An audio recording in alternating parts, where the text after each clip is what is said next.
رب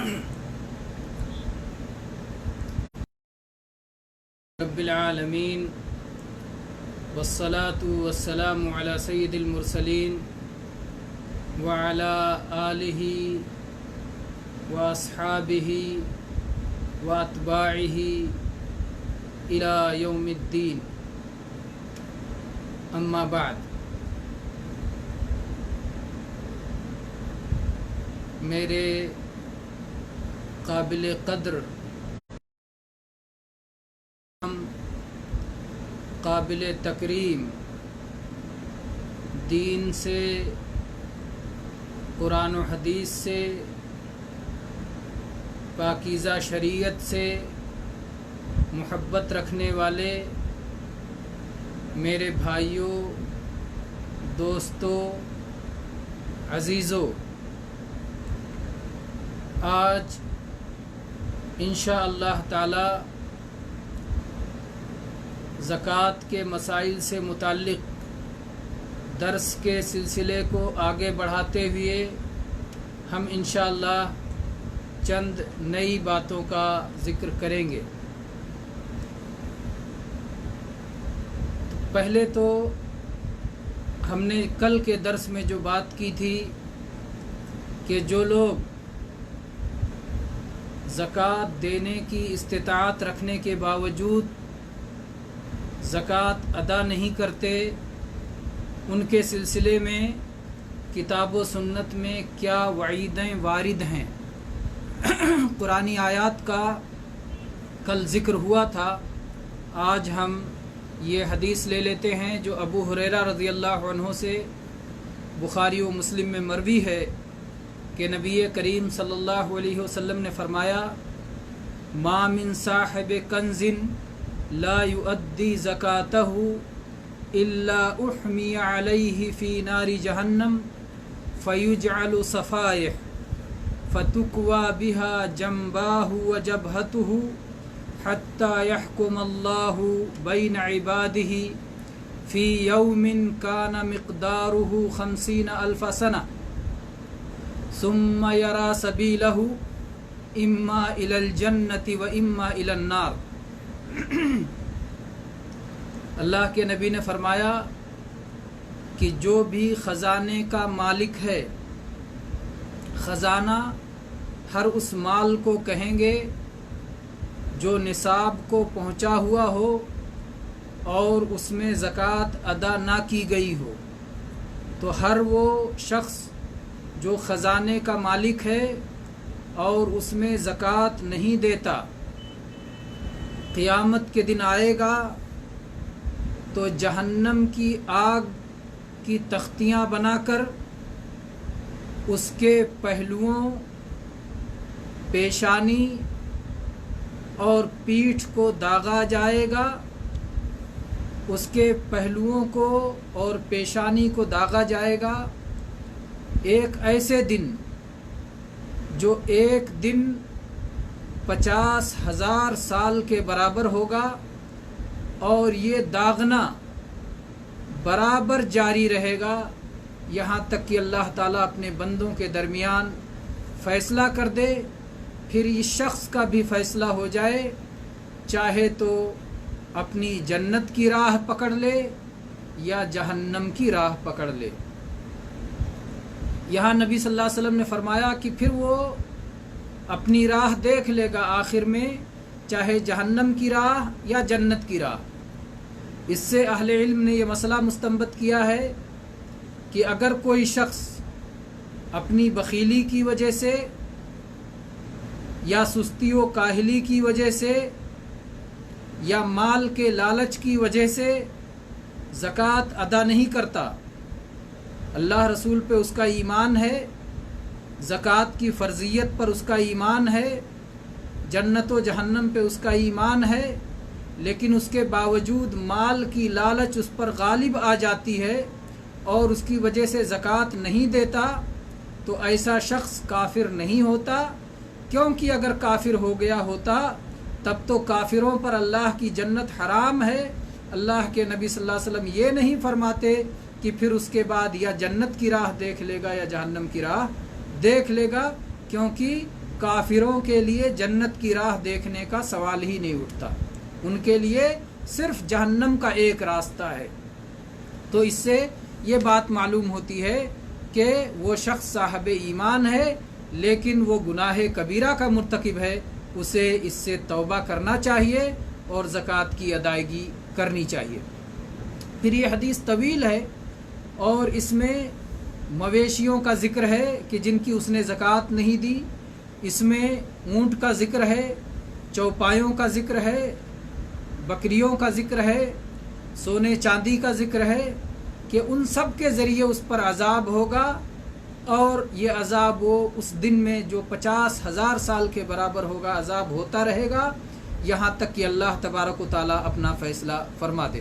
ہم اس حدیث سے جو ہے اختصار کے یہ ٹکڑا لے کر کے آگے بڑھتے ہیں، اور اگلی حدیث جو کہ بخاری و مسلم ہی کی حدیث ہے کہ نبی کریم صلی اللہ علیہ وسلم نے فرمایا، من آتاہ اللہ مالا فلم یؤدی زکاتہ مثل لہ یوم القیامت شجاعا اقرع، کہ جو شخص اللہ تبارک و تعالیٰ سے مال پائے، جس شخص کو اللہ نے مال عطا کیا ہو اور وہ اپنے مال کی زکوٰۃ نہ دیتا ہو، تو قیامت کے دن اللہ تبارک و تعالیٰ اس کے مال کو ایک گنجے شکل کے سانپ کی صورت بنا دے گا۔ گنجا سانپ کیوں؟ یعنی اتنا بدترین زہریلا کہ جس کے زہر کی وجہ سے وہ ٹکلا ہو گیا ہے، اس کے سر کے بال نکل گئے ہیں زہریلا ہونے کی وجہ سے، تو وہ ٹکلا زہریلا سانپ، وہ گنجا زہریلا سانپ جس کے جو ہے وہ اپنے 2 جبڑوں سے قیامت کے دن اسے پکڑ لے گا، وہ گنجا سانپ اللہ تبارک و تعالیٰ اس کے مال کو گنجے سانپ کی شکل میں بنائے گا، اور وہ اپنے دونوں جبڑوں سے اسے جکڑ لے گا اور کہے گا انا کنزک انا مالک، میں تیرا خزانہ ہوں، میں تیرا مال ہوں۔ اور پھر اللہ کے نبی کریم صلی اللہ علیہ وسلم نے قرآن پاک کی اس آیت کی تلاوت فرمائی، وَلَا يَحْسَبَنَّ الَّذِينَ يَبْخَلُونَ بِمَا آتَاهُمُ اللَّهُ مِنْ فَضْلِهِ هُوَ خَيْرًا لَهُمْ بَلْ هُوَ شَرٌّ لَهُمْ سَيُطَوَّقُونَ مَا بَخِلُوا بِهِ يَوْمَ الْقِيَامَةِ۔ اللہ کے نبی کریم صلی اللہ علیہ وسلم بھی قرآن پاک کو بطور دلیل پیش کیا کرتے تھے، جیسا کہ یہاں آپ نے بطور دلیل قرآن پاک کی آیت پیش کی۔ تو قرآن پاک کو استدلال میں پیش کرنا، دلیل کے طور پر پیش کرنا، یہ نبی صلی اللہ علیہ وسلم کی سنتوں میں سے ایک سنت ہے۔ پھر ہم آگے بڑھتے ہیں اس مسئلے کی طرف۔ ایک اور حدیث ہے سنن ابن ماجہ کی، اس کو ذکر کرتے ہیں، پھر اگلے مسئلے کی طرف چلتے ہیں۔ سنن ابن ماجہ کی حدیث ہے، لمبی حدیث ہے، اس میں سے ہم صرف زکوٰۃ سے متعلق ٹکڑے کو لیتے ہیں۔ اس میں ہے وَلَمْ يَمْنَعُوا زَكَاةَ أَمْوَالِهِمْ إِلَّا مُنِعُوا الْقَطْرَ مِنَ السَّمَاءِ، جو قوم اپنے مال کی زکوٰۃ روک لیتی ہے اور ادا نہیں کرتی، تو ایسے لوگوں سے آسمان سے بارش رک جاتی ہے۔ اللہ تبارک و تعالیٰ بارش کو روک لیتا ہے، اور جب زکوٰۃ دیتے ہیں تو بارش نازل فرماتا ہے۔ تو زکوٰۃ روکنے کا ایک نقصان اللہ تعالیٰ کی طرف سے آنے والی خیر و برکت کا رک جانا، اور زکوٰۃ دینے کا فائدہ کہ اس خیر و برکت کا جاری ہو جانا۔ یہ سنن ابن ماجہ کی حسن درجے کی حدیث ہے۔ اگر کوئی شخص زکوٰۃ کی فرضیت کا انکار کرتا ہے، تو چونکہ زکوٰۃ اسلام کی ایک بنیاد ہے اور جس کی فرضیت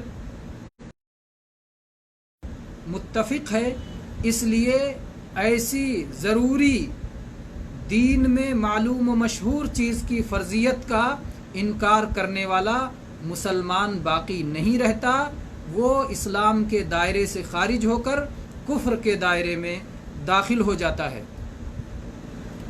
اور جو شخص زکوٰۃ کی فرضیت کو تو مانتا ہو، لیکن ज़कात अदा करने के लिए तैयार ना हो, अगर वो शख्स मुसलमान हाकिम के ज़ेर इक़्तिदार है तो मुसलमान हाकिम की ज़िम्मेदारी है कि ज़बरदस्ती उससे ज़कात को वसूल करे,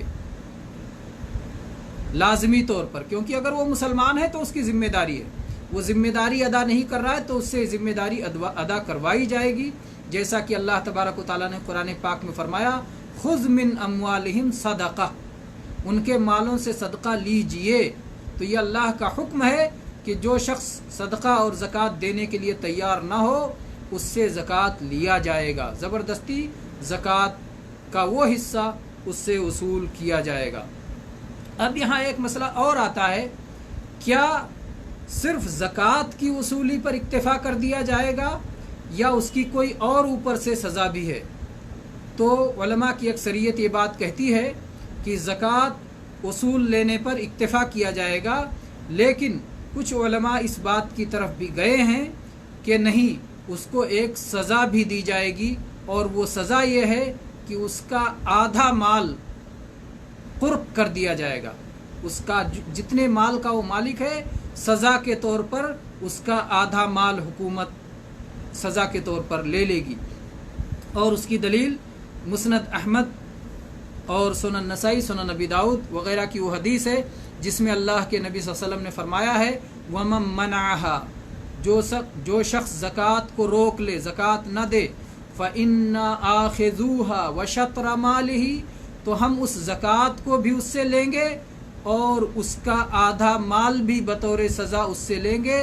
अज़मतम मिन अज़मात रब्बिना तबारक व तआला, ये हमारे रब तबारक व तआला की तरफ से अज़ीमत है, हम इसे छोड़ने वाले नहीं हैं, इसमें सहूलत देने वाले नहीं हैं। तो जो शख्स अपने आप के मुसलमान होने का इकरार करता है तो उसकी ये ज़िम्मेदारी है कि वो ज़कात भी अदा न करे, ज़कात अदा करे, और अगर वो ज़कात अदा करने के लिए तैयार नहीं होता तो इस सज़ा के लिए तैयार रहे।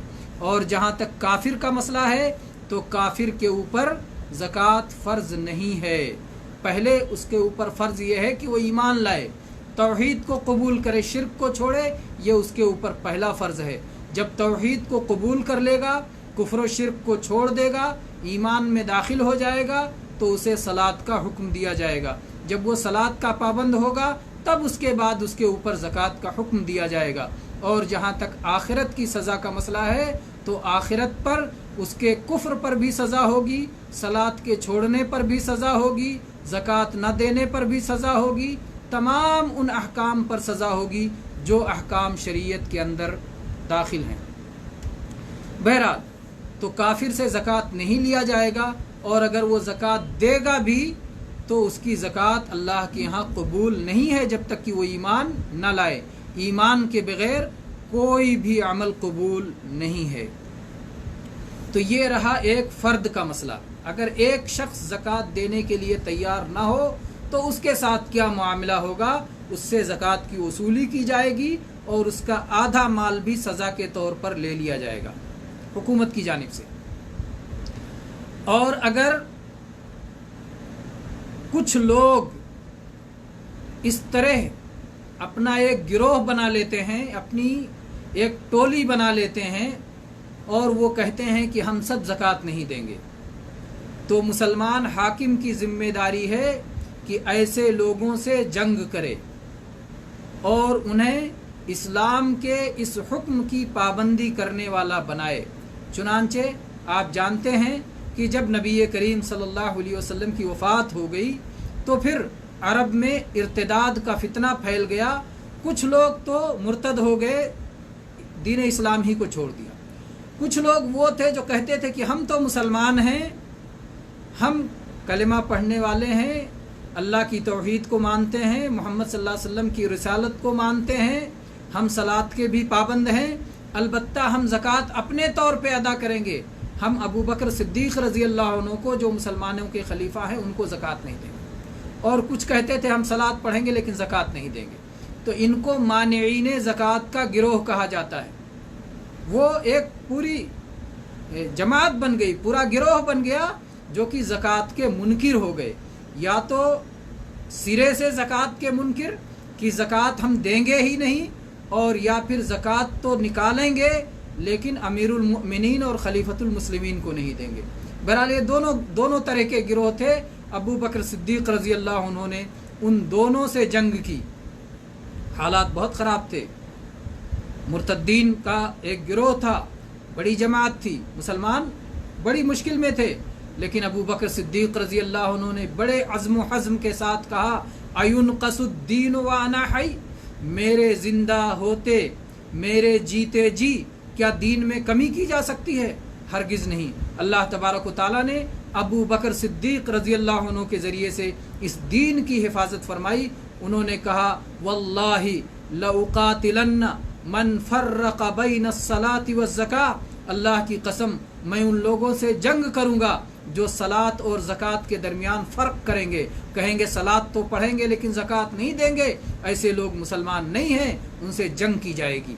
और इसी तरह से अबू बकर सिद्दीक़ रज़ी अल्लाह अन्हु ने कहा, वल्लाहि लौ मनऊनी अनाक़न कानू यउद्दूनहा इला रसूलिल्लाहि सल्लल्लाहु अलैहि वसल्लम लक़ातलतुहुम अला मनइहा। और दूसरे अल्फाज में है, वल्लाहि लौ मनऊनी इक़ालन कानू यउद्दूनहा इला रसूलिल्लाहि सल्लल्लाहु अलैहि वसल्लम लक़ातलतुहुम अला मनइहा, कि अल्लाह के नबी करीम सल्लल्लाहु अलैहि वसल्लम के ज़माने में अगर वो एक पठिया भी ज़कात में दिया करते थे और आज नहीं देंगे तो मैं उनसे जंग करूँगा।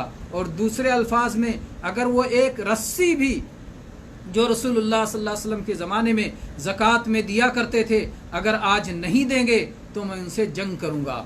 तो ये इस बात की दलील है कि अगर कभी किसी दौर में कुछ लोग ऐसे पैदा हो जाएं जो सलात का इकरार करते हों लेकिन ज़कात का इकरार न करते हों, तो मुसलमान हाकिम की ज़िम्मेदारी है कि उनसे जंग करके उनको ज़कात का इकरार करने वाला और ज़कात का देने वाला बनाए। अब ये मसला हो गया कि फ़र्दी इनफरादी तौर पर या इज्तिमाई तौर पर अगर कुछ लोग ज़कात न देते हों तो उनके साथ क्या सलूक किया जाए। अब हम अगले मसले की तरफ बढ़ते हैं कि ज़कात किस पर फ़र्ज़ है, वो कौन सा शख्स है जिस पर ज़कात फ़र्ज़ है। तो वो है सबसे पहले नंबर, पहली शर्त जो उसके अंदर पाई जानी चाहिए वो है इस्लाम। अगर मुसलमान है तो उसके ऊपर ज़कात फ़र्ज़ है। अगर काफिर है, चाहे इब्तिदाअन काफिर है, कभी उसने इस्लाम कबूल ही नहीं किया, या इस्लाम तो कबूल किया था लेकिन बाद में इस्लाम छोड़ के मुर्तद हो गया, काफिर हो गया, दोनों सूरतों में उससे ज़कात का मुतालबा नहीं होगा बल्कि ईमान का मुतालबा होगा।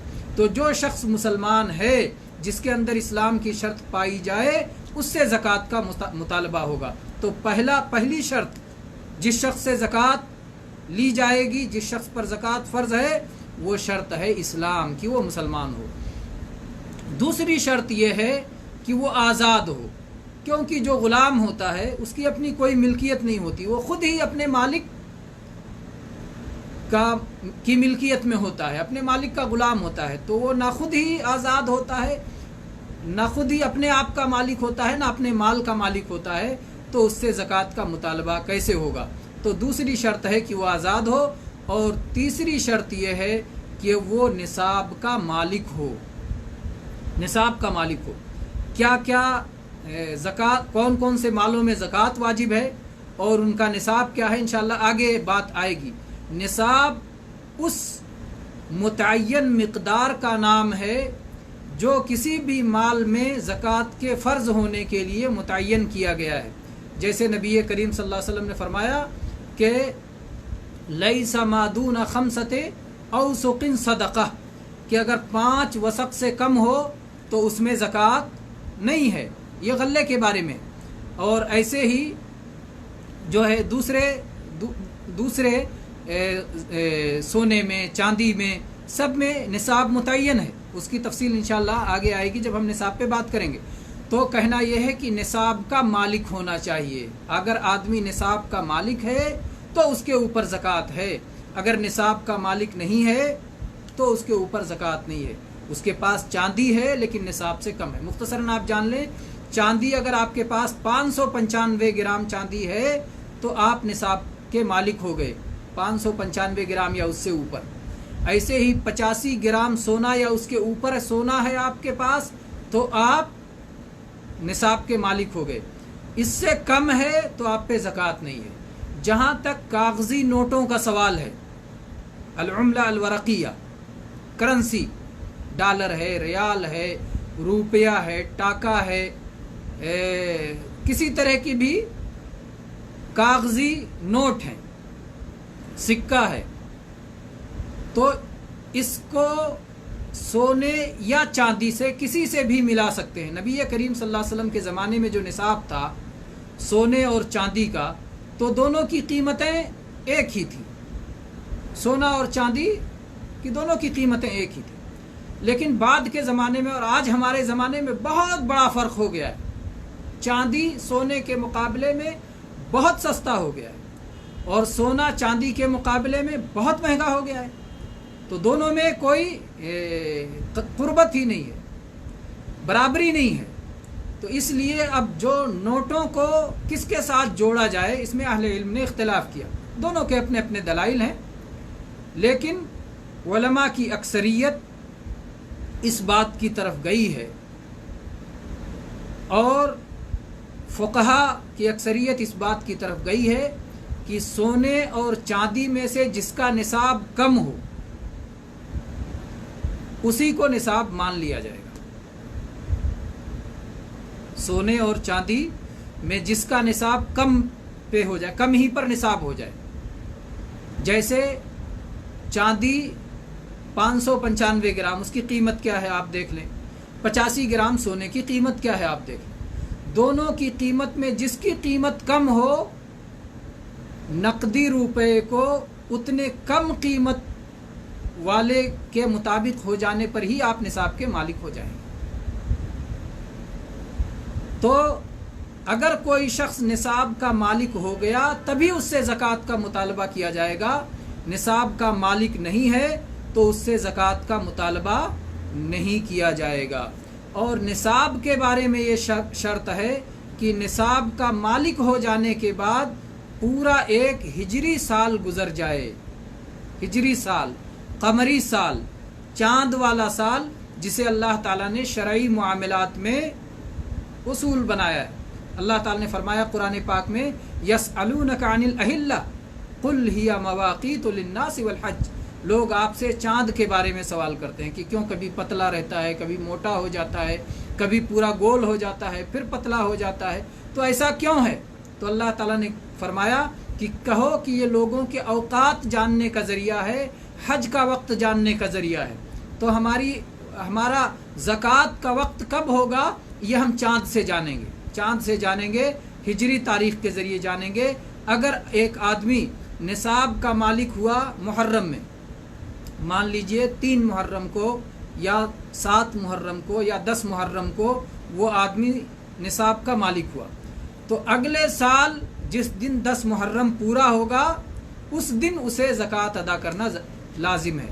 نصاب کا مالک ہوا اور اس کے پاس نصاب سے زیادہ ہی مال رہا، یہاں تک کہ سال پورا ہو گیا، تو اسے زکوٰۃ دینا ضروری ہے۔ اگر درمیان میں کبھی نصاب سے کم ہو گیا، چاہے تھوڑا سا ہی کم ہو گیا، 595 گرام کے بجائے سال میں کسی دن اس کے پاس 590 گرام ہو گیا، تھوڑا سا بھی کم ہو گیا، تو خلاص وہ صاحب نصاب اب نہیں رہا۔ اس لیے پھر جس دن اس کا نصاب پورا ہوگا اس دن سے وہ حساب کرے گا، اگلی تاریخ۔ مان لیجئے محرم میں وہ صاحب نصاب ہو گیا، سفر میں تھا، ربیع الاول میں تھا، ربیع الثانی میں خرچہ ہو گیا، اب اس کے بعد 595 گرام چاندی کے بجائے 590 گرام چاندی بچا، 5 گرام چاندی اس کا خرچہ ہو گیا، اب وہ صاحب نصاب نہیں رہا۔ ربیع الثانی کے بعد جمادی الاولیٰ آیا، پھر جمادی الثانیہ آیا، پھر رجب میں پھر اس کی کمائی بڑھ گئی اور اس کے بعد 595 گرام چاندی ہو گیا یا اس سے زیادہ ہو گیا، تو پھر وہ دوبارہ صاحب نصاب ہو گیا۔ اب وہ اس پر سال کے گزرنے کا انتظار کرے، اب دوبارہ رجب میں جب اس کا 590 سے بڑھ کر کے 595 یا 597 گرام ہوا یا 600 گرام ہو گیا، تو اب رجب ہی میں، اگلے رجب میں، رجب کی جس تاریخ کو صاحب نصاب ہوا ہے، اگلے سال رجب کی اسی تاریخ کو اس کے اوپر زکوٰۃ دینا فرض ہوگا۔ تو 3 شرطیں ہو گئی، मुसलमान हो, आज़ाद हो और साहब निसाब हो, साहब निसाब हो और निसाब पर साल मुकम्मल हो जाए। साहब निसाब होने के बाद साल मुकम्मल हो जाए तब ज़कात फ़र्ज़ होता है, उससे पहले ज़कात फ़र्ज़ नहीं होता, क्योंकि नबी करीम सल्लल्लाहु अलैहि वसल्लम ने फरमाया है कि हत्ता यहूल अलैहिल हौल ला ज़कात फ़ी मालिन हत्ता यहूल अलैहिल हौल, किसी भी माल पर ज़कात नहीं है यहाँ तक कि उस पर एक साल गुजर जाए। तो साल गुजरे बगैर ज़कात उसके ऊपर मालिक ज़कात उसके ऊपर लाजिम नहीं है। सलाह पढ़ने के लिए शर्तें बताई जाती हैं कि आदमी मुसलमान हो तब सलात फ़र्ज़ है, आदमी अक्लमंद हो, पागल ना हो तब सलाह फ़र्ज़ है, आदमी बालिग हो नाबालिग ना हो तब सलाह फ़र्ज़ है। क्या ज़कात में भी ये शर्तें आएंगी कि आकिल हो, पागल ना हो, बालिग हो, नाबालिग और बच्चा ना हो? क्या ज़कात में भी ये शर्तें आएंगी? नहीं, ज़कात में ये शर्त नहीं है। ज़कात में साहब माल का बालिग होना या साहब माल का आकिल होना शर्त नहीं है। एक पागल और दीवाने के पास भी माल है, एक बच्चे के पास भी माल है, तो उस माल के ज़िम्मेदार, उस सरपरस्त, उस वली पर ज़िम्मा है कि उस माल में से ज़कात निकाले, इसलिए कि ज़कात माल का हक़ है।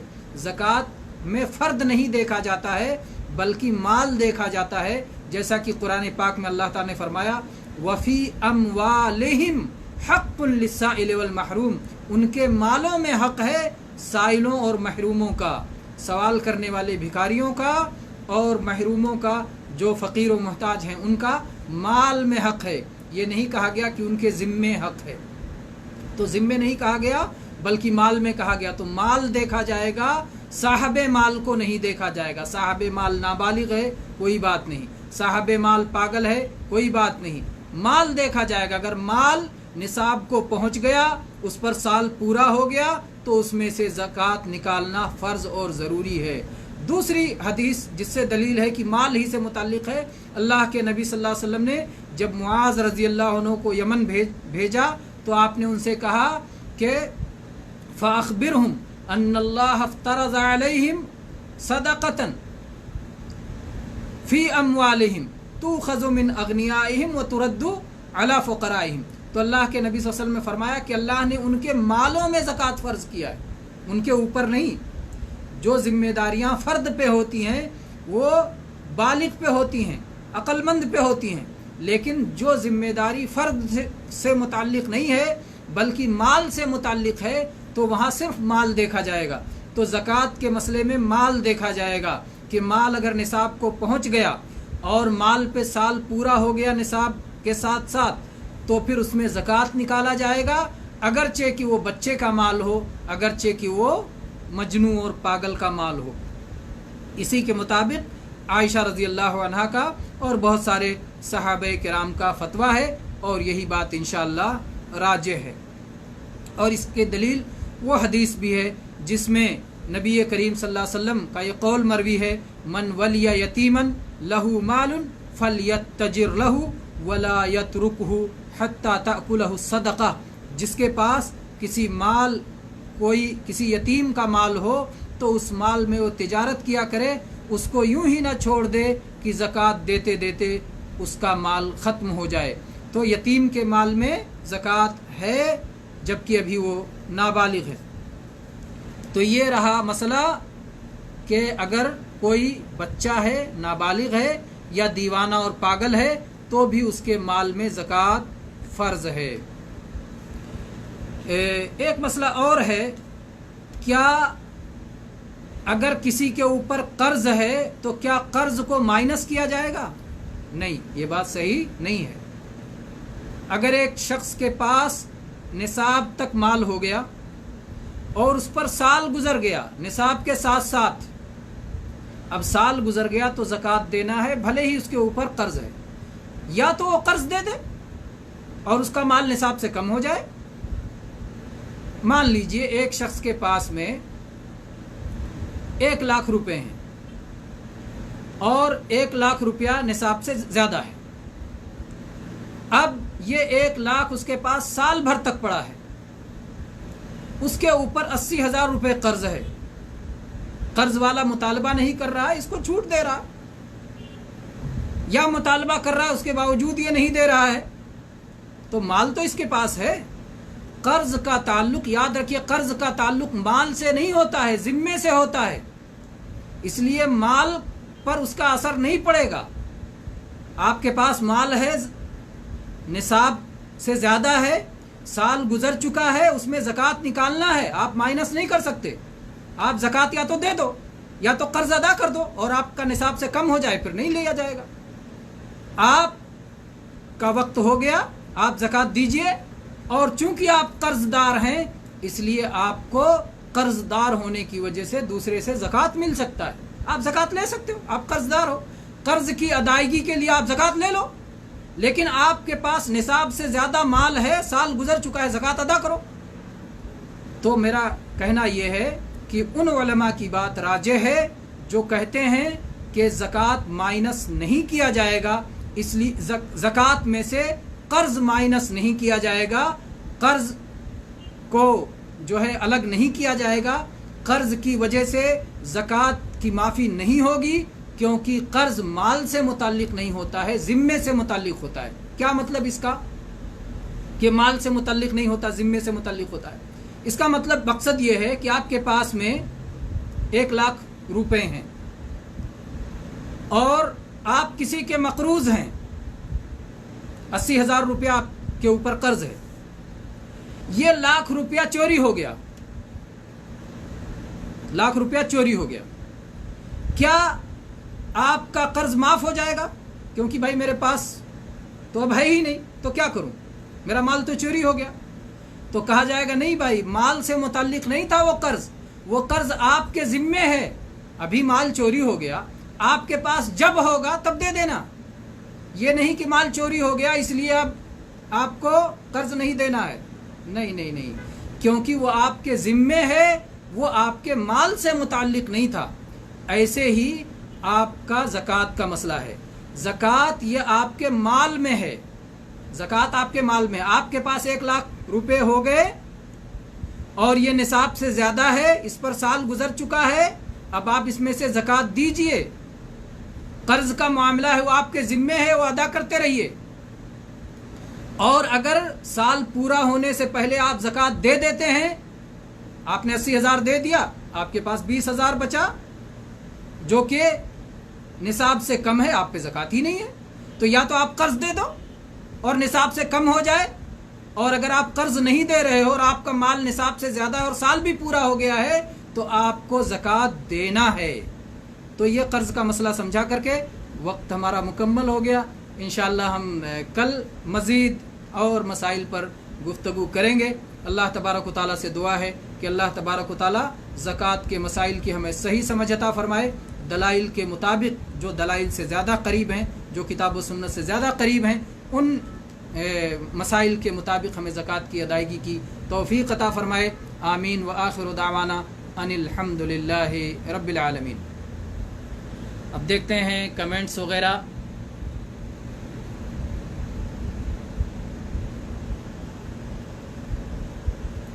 माशाअल्लाह, आज के हमारे पहले नंबर पर कमेंट करने वाले 3 साथी हैं, नज़ीर कौसर साहब, अब्दुल गफ़ूर कैसर साहब और अबू ज़ैनुल आबिदीन साहब। ये तरतीब के साथ नाम है। अल्लाह तबारक व तआला इन सब को अपनी तौफ़ीक़ और अपनी खुसूसी फ़ज़ल व करम से नवाजे, आमीन। जितने भाइयों ने सलाम लिखा है सबका जवाब एक साथ, वालेकुमुस्सलाम व रहमतुल्लाहि व बरकातुहू। और कैसर साहब ने लिखा, उस्ताद मोहतरम आपको और सभी प्यारे प्यारे दोस्तों को इस दर्स में खुश आमदेद, मोहब्बत और दुआओं के साथ सलाम। पढ़ने वालों ने देख लिया होगा और हमने कह दिया तो इस तरह लोग सुन भी लिया होगा लोगों ने। इसके बाद में कामरान फ़ारूक साहब हैं, इसके बाद में अब्दुल खालिक मोहम्मदी मुतव्वा, जज़ाहुल्लाह खैर, اس کے بعد میں خالد پپو صاحب ہیں، راشد خان صاحب ہیں،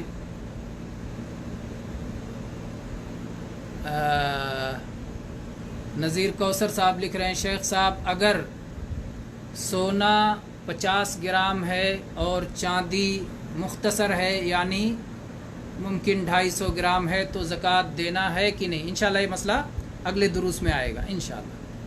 فاطمہ خان، نذران خان لکھ رہے ہیں میں 1 مہینے سے صدقہ نکال کے رکھا ہوں، میرے پاس کوئی نہیں ہے لینے والا، کیا اسے گھر بھیج کر ادا کرا سکتا ہوں؟ جی ہاں، گھر بھیج کے آپ ادا کرا سکتے ہیں۔ آپ یہ عام صدقہ اور زکوٰۃ کی بات کر رہے ہیں یا صدقۃ الفطر؟ دونوں کے مسائل مختلف ہیں۔ صدقۃ الفطر بھی آپ گھر بھیج کے ادا کر سکتے ہیں، لیکن زکوٰۃ میں کوئی اختلاف نہیں۔ صدقۃ الفطر میں بعض لوگوں نے اختلاف کیا ہے، تو آپ کوئی بھی ہو، چاہے صدقۃ الفطر ہو، چاہے عام زکوٰۃ ہو، چاہے عام صدقہ ہو، وہ آپ کسی کو وکیل بنا کر کے جہاں آپ رہ رہے ہیں اس کے علاوہ دوسری جگہ اسے ادا کر سکتے ہیں۔ واللہ اعلم۔ اگر آپ سے 2 لاکھ کوئی قرض لے، کیا سال سے زیادہ ہو گیا تو اس رقم پر بھی زکوٰۃ کون ادا کرے گا، مالک یا قرض لینے والا؟ اگر قرض لینے والے کا مال زکوٰۃ سے اوپر ہو گیا ہے، اس میں قرض بھی ملا ہوا ہے، دوسرے کا قرض بھی، اور اس پر سال گزر گیا ہے اس کے پاس، تو قرض لینے والا بھی ادا کرے گا اور مالک بھی اس صورت میں ادا کرے گا اگر اس کو اس مال کے ملنے کی پوری امید ہے اور کوئی شک و شبہ نہیں ہے اور وہی اس کا مالک ہے، جب بھی چاہے وہ لے سکتا ہے، تو مالک بھی ادا کرے گا، مالک بھی ادا کرے گا، قرض لینے والا بھی ادا کرے گا۔ اور اگر ایسی صورت ہے کہ مالک کے پاس مالک کو امید نہیں ہے کہ وہ ملے گا، شاید ڈوب جائے یا انکار کر رہا ہے یا ٹال مٹول کر رہا ہے، تو اگر ملنے کی امید نہیں ہے تو مالک کو ادا نہیں کرنا ہے۔ اور اگر زکوٰۃ لینے والے کے یہاں سال پورا اس پر نہیں ہوا ہے تو اس کو بھی ادا نہیں کرنا ہے۔ تو کبھی ایسی صورت ہو سکتی ہے کہ کسی ایک کو ادا کرنا ہو، کبھی ایسی صورت ہو سکتی ہے کہ دونوں کو نہیں ادا کرنا ہے، اور کبھی ایسی صورت ہو سکتی ہے کہ دونوں کو ادا کرنا ہے۔ نذران خان، تو یہ رہے چند کمنٹس۔ اللہ تبارک و تعالیٰ آپ سب کو اپنے حفظ و امان میں رکھے، سلامتی اور عافیت کے ساتھ رکھے، ہر شر سے حفاظت کرے، دنیا میں سعادت نصیب کرے اور آخرت میں بھی جہنم سے آزاد کر کے جنت نصیب فرمائے، آمین۔ وآخر دعوانا ان الحمد للہ رب العالمین وصلی اللہ علی نبینا وسلم۔